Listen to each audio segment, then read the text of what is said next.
agora eu quero orar por você, você que está desempregado, você que precisa realmente de uma porta, você que tem buscado no Senhor uma saída. Eu creio em milagres, irmãos. Eu creio que Deus pode mudar a sua situação de tal maneira que você vai ficar impressionado. Por isso, comece a enxergar a sua vida a partir de hoje com os olhos da fé. Pare de olhar as circunstâncias. Pare de dar ouvidos a pessoas que não conquistaram nada. Pessoas que só querem te colocar para baixo e muitas vezes têm inveja de você. Elas não querem ver você crescer. E eu acredito que uma das coisas mais difíceis é a gente romper com as nossas crenças limitantes, com o círculo social em que a gente convive, porque eu sei que infelizmente tem mais pessoas querendo o nosso mal, a nossa queda, do que pessoas querendo nos levantar, nos abençoar e acreditar em nós. Então tenha muito discernimento, tá ok? Eu vou fazer uma oração agora e no final eu peço que você compartilhe esta oração, tá bom? Não clique aqui agora para você não sair do vídeo, receba esta oração agora e no final da oração também não saia, porque eu quero ser boca de Deus na sua vida. Tem muitas pessoas que têm sido tocadas por esse momento que eu tenho trazido aqui, que é onde eu começo a profetizar bênçãos na sua vida, como se o próprio Deus falasse com você. Tá bom? Então feche os teus olhos e eu quero orar agora. Senhor meu Deus e meu Pai, nós nos colocamos na Tua presença neste dia para Te pedir perdão, Senhor, pelos nossos pensamentos, diante de tantas dificuldades que a gente enfrenta durante a caminhada.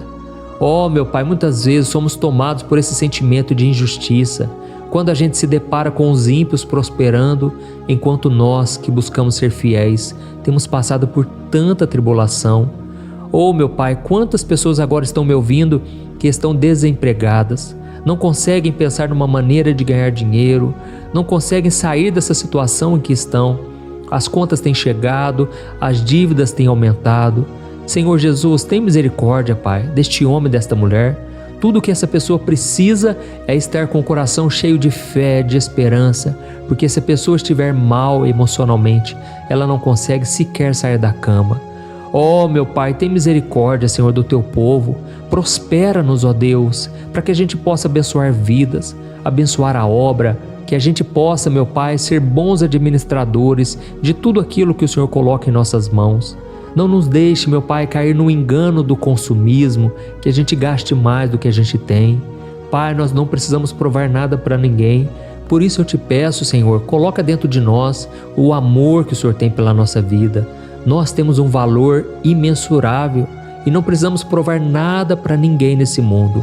Em nome de Jesus, meu Pai, eu te peço que o Senhor livre essa pessoa, Pai, de maus negócios, de pessoas mal intencionadas. Senhor, nos dê muito discernimento, muita sabedoria, Pai, para que a gente não caia nos enganos, Pai, deste mundo. Quantas pessoas tentando passar a gente para trás, quantas pessoas invejosas. Ó Senhor Jesus, eu te peço, Senhor, dá-nos o discernimento espiritual. Em nome de Jesus, meu Pai, nos ajude a lembrar também que o nosso maior tesouro está no céu, onde traça e ferrugem não destroem, e que a nossa verdadeira riqueza é ter Jesus ao nosso lado. Senhor meu Deus, nos dê o contentamento, nos dê, Senhor, a alegria, não importa a situação em que a gente esteja, que nós possamos ser como o apóstolo Paulo, que disse que aprendeu a viver feliz e contente em toda e qualquer situação. Tudo posso naquele que me fortalece. Ó Senhor Jesus, que a nossa paz seja a paz que vem do alto, que a nossa alegria seja aquela que vem do Senhor para a nossa vida. Eu aproveito essa oração, meu Pai, para te pedir por esta pessoa que tem enviado dezenas de currículos. Ela já fez entrevistas, mas não consegue uma oportunidade. Jesus, tira essa dor, tira a angústia do coração e abre portas, meu Deus, em nome de Jesus. Eu oro também, meu Pai, por outras áreas dessa pessoa, pessoas que estão acamadas, enfermas. Em nome de Jesus, eu ministro a cura do Senhor. Jesus vai curando cada parte do corpo, vai tirando a dor de cabeça, dor da coluna, dor nas juntas. Em nome de Jesus, meu Pai, coloca a tua mão de poder. Traga, Senhor, o alívio imediato, Senhor. Traga a cura espiritual, a cura na mente, nas emoções. Liberta essa pessoa, Pai, de espíritos malignos. Em nome de Jesus eu dou uma ordem. Satanás, bate em retirada. essa nuvem escura que está sobre essa casa, saia em nome de Jesus. Toda opressão, toda tristeza, depressão, caia por terra em nome de Jesus. Que essa pessoa seja liberta completamente em todas as áreas, meu Pai. E que o Senhor capacite o teu povo, Senhor, em nome do Senhor Jesus. Que eu oro e te agradeço. Amém. Glória a Deus. Começarmos esse momento de hoje, eu quero ler com vocês um versículo que está em Provérbios capítulo 23. Olha o que está escrito: não esgote suas forças tentando ficar rico. Tenha bom senso. As riquezas desaparecem assim que você as contempla. Elas criam asas e voam como águias pelo céu. Olha isso, irmãos. Aqui nessa passagem bíblica nós vemos dois alertas. Primeiro é para que a gente não priorize tanto o dinheiro ao ponto da gente sacrificar a nossa família, o nosso tempo, nossos relacionamentos e principalmente a nossa comunhão com Deus. Quantas pessoas são tão miseráveis que a única coisa que elas têm é a riqueza material. A única coisa que essas pessoas têm é dinheiro na conta. Irmãos, essa é a maior miséria de todas. É quando a pessoa é vazia de Deus, é quando a pessoa não se relaciona bem com a família, e aí muitas vezes essa pessoa acaba morrendo solitária. É muito triste isso.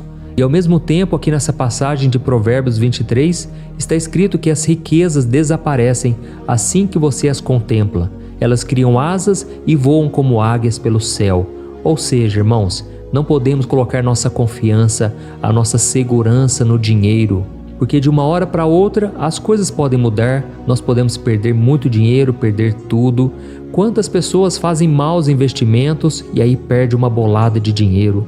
Quantas outras entram em furada? Essas pessoas gastam dinheiro desnecessariamente, elas não sabem administrar e quando elas menos percebem, elas já não têm mais aquilo que elas tanto contemplaram. Irmãos, a nossa confiança deve estar no Senhor. Ele é fiel, Ele jamais vai nos abandonar. Então nós precisamos tomar muito cuidado para não colocarmos Então nós precisamos tomar muito cuidado com aquilo que nós temos priorizado na nossa vida. O próprio Jesus disse: onde estiver o seu tesouro, aí estará também o seu coração. O meu tesouro, irmãos, é a presença do Senhor. Eu amo a Deus sobre todas as coisas. Eu espero que você tenha o Senhor também como seu tesouro. Eu sei que muitos de vocês estão aqui orando comigo diariamente. E esse é um sinal de que você realmente está querendo um relacionamento íntimo com Deus. Afinal de contas, aqui eu não falo de religião, eu falo apenas de um relacionamento que você pode ter com Jesus. Amém? Irmãos, essa semana eu estava lendo alguns pedidos de oração que vocês sempre deixam aqui nos comentários dos vídeos e uma mensagem de um irmão chamou muito a minha atenção. Ele me perguntou por que de tantos ímpios prosperarem financeiramente, enquanto tantos crentes, tantas pessoas fiéis a Deus passam por dificuldades para manter as suas casas, estão sempre endividadas e não conseguem evoluir nessa área da vida. E isso me fez lembrar do começo da minha caminhada com Deus, quando eu passei por muita dificuldade. Eu lembro que eu tinha montado uma agência de publicidade e eu fazia artes para as empresas, só que eu ganhava muito pouco, irmãos. Eu começava a trabalhar umas 7 horas da manhã e eu desligava o computador 11 horas, 11h30 da noite. E além de eu trabalhar muito, muitas pessoas não valorizavam o meu serviço. Eu fazia um serviço muito bem feito, eu sempre gostei desse segmento, mas as pessoas, elas parcelavam muitas vezes, muitas não me pagavam e era difícil, irmãos, manter aquele negócio, mesmo eu orando, jejuando, fazendo a vontade do Senhor, mesmo assim eu passei por muitos apuros. E da mesma forma eu sei que muitas pessoas que são tementes ao Senhor tentam viver a vida honestamente, elas acordam de madrugada, pegam metrô, pegam trem, às vezes pegam 2 a 3 ônibus para chegar no trabalho. E depois de um dia cansativo, ainda tem que cuidar das coisas da casa, dar atenção à família, e quando chega o dia seguinte, começa tudo de novo.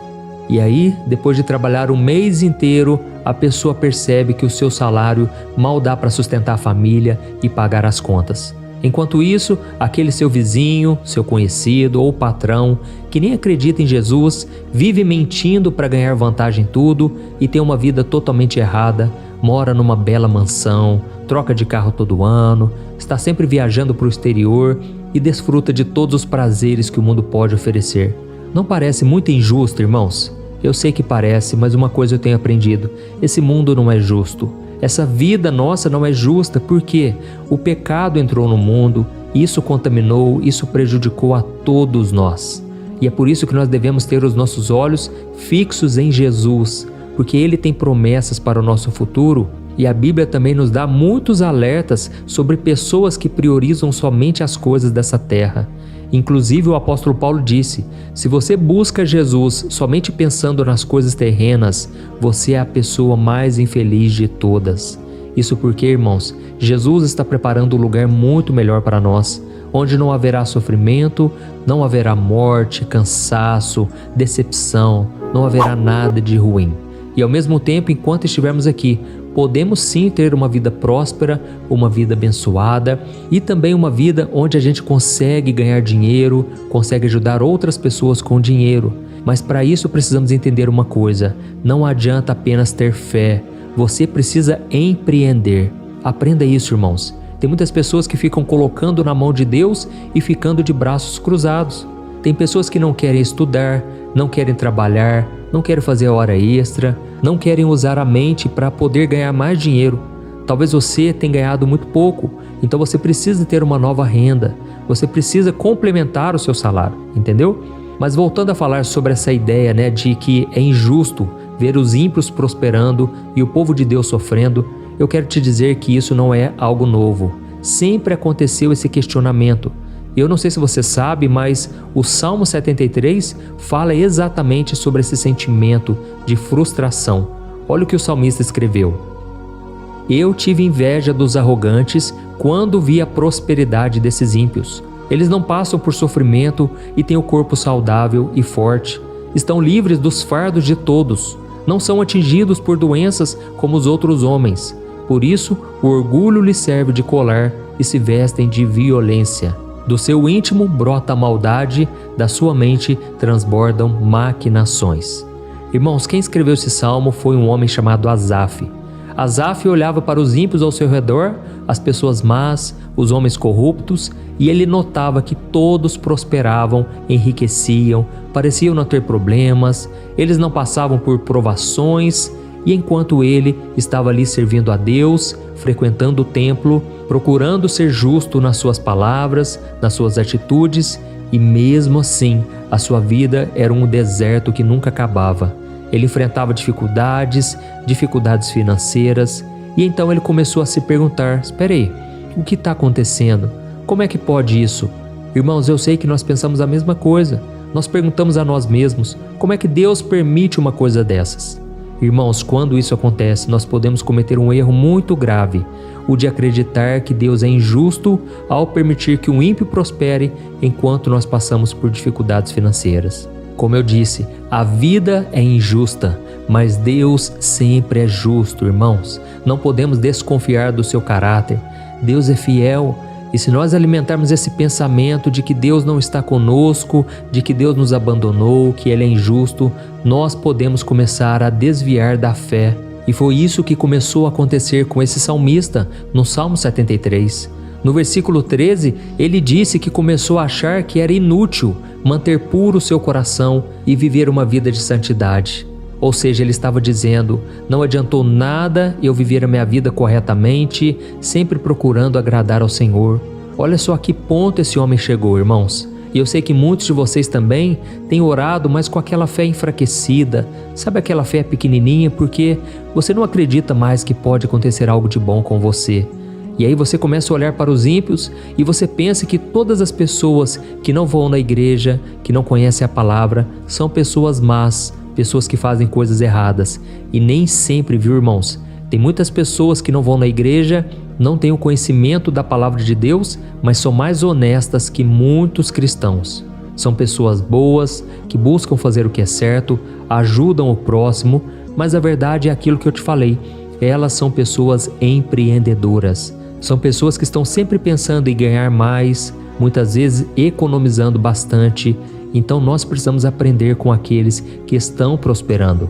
Porque não adianta nada ficarmos reclamando do governo, do nosso país, da economia. Não adianta, irmãos. Os governos sempre serão corruptos. Esse mundo que a gente está contaminado pelo pecado. O que nós temos que fazer é confiar no Senhor, obedecer a sua palavra e procurar ir atrás dos nossos objetivos sem que a gente perca a nossa paz, sem que a gente se desvie do Senhor. Amém?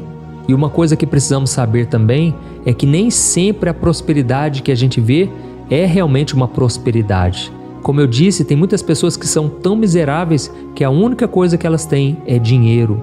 Tem muita gente aí que vive uma vida de luxo, uma vida de ostentação, mas aí você não conhece o que tem dentro da casa da pessoa. Às vezes tem brigas, desentendimentos, traições, tanta coisa errada, irmãos. Então, muitas vezes nós podemos estar cegos espiritualmente. Podemos achar que nós estamos na pior e que a pessoa lá fora, que tudo dá certo, as coisas estão indo muito bem na vida da pessoa, e às vezes não é verdade. E aí, se você continuar lendo esse Salmo 73, vai dizer que o salmista começou a buscar a Deus. E ele começou a pedir para Deus tirar esse sentimento ruim dele. E aí então Deus abriu os olhos dele e ele começou a perceber que na verdade ele estava com Deus realmente, e aquelas pessoas muitas vezes estavam caminhando para a perdição. O ímpio, ou seja, aquele que não queria saber de Deus, estava com seus dias contados. A alegria dele seria muito passageira, porque seria uma alegria somente para as coisas dessa terra. Mas o que conta realmente, irmãos, é a eternidade. E ai daqueles que não aceitarem Jesus como seu Senhor e Salvador, não forem perdoados pelo Senhor. Então, irmãos, nós precisamos entender de uma vez por todas, a verdadeira riqueza é termos Jesus no coração. E se você quiser crescer financeiramente, então você precisa se qualificar. E não adianta apenas estudar, não adianta apenas fazer uma faculdade, você precisa usar a sua mente, a sua cabeça. Irmãos, as pessoas que ganham mais dinheiro são aquelas que menos trabalham usando o seu esforço. Não é porque você tem um currículo invejável que você vai ganhar dinheiro. Os tempos mudaram, irmãos, e nós precisamos estar atentos, precisamos nos aprofundar no conhecimento, porque eu creio que Deus quer prosperar o seu povo, mas nós muitas vezes ficamos com essa mentalidade fechada, hipócrita, muitas vezes preconceituosa. Então nós precisamos pedir que Deus nos abençoe, que Deus nos guarde e que Deus também nos dê sabedoria para vivermos neste mundo. Afinal de contas, tudo precisa de dinheiro, não é verdade? Você vai no supermercado e um pouquinho de coisa que você compra já dá R$100, 200, 300. Irmãos, tudo é muito caro hoje em dia. Então precisamos pedir que realmente Deus nos capacite, Deus nos dê muita sabedoria, para que a gente também um dia possa ter até mesmo para abençoar outras pessoas. O dinheiro pode ser uma bênção. Então tire esse pensamento errado de que dinheiro é ruim, dinheiro é maldito, não é nada disso. A Bíblia diz que o amor ao dinheiro é a raiz de todos os males, e não o dinheiro em si, tá bom? O dinheiro pode ser uma bênção e eu desejo que Deus te prospere, te abençoe e que você cresça em todas as áreas da sua vida.